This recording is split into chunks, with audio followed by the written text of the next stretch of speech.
Slovenščina je eden od 24 uradnih jezikov Evropske unije. Ena glavnih nalog slovenskega prevajalskega oddelka Evropske komisije v Luksemburgu je, da zagotavljamo kakovostne in pravočasne prevode besedil Evropske komisije v slovenščino. Večinoma prevajamo zakonodajo, katere jezik mora biti natančen, in prizadevamo si sooblikovati kakovostno in enotno terminologijo. V tem vidimo pomemben prispevek oddelka k razvoju, oblikovanju in bogatenju slovenščine.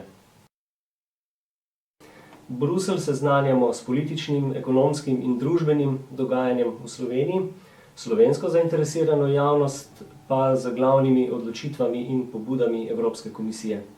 Trudimo se, da uporabljamo kar se da razumljiv jezik. V slovenščini pa ne samo komuniciramo, temveč na jezik opozarjamo tudi z vidika večjezičnosti. Najboljša priložnost je Evropski dan jezikov, 26. septembra, in na ta dan običajno pripravimo spletni jezikovni kviz, predstavitve o večjezičnosti in kvize za šolarje. Lani pa smo pripravili tudi obširnejši posvet o jezikovnem vključevanju priseljencev v vrtce in šole.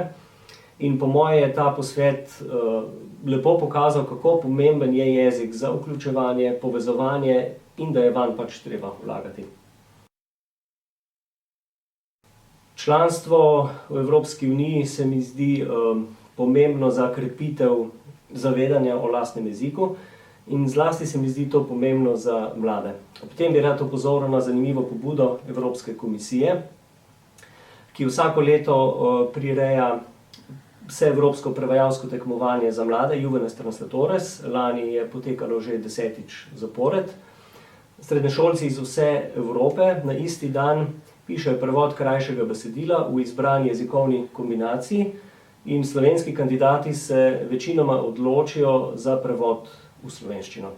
In prevajanje se mi zdi dober način, da preskusiš izrazne možnosti jezika, tudi svoje sposobnosti, še posebej za mlade pa se mi zdi priložnost, da se bolje zavedo pomena večjezičnosti, večkulturnosti in medsebojnega spoštovanja.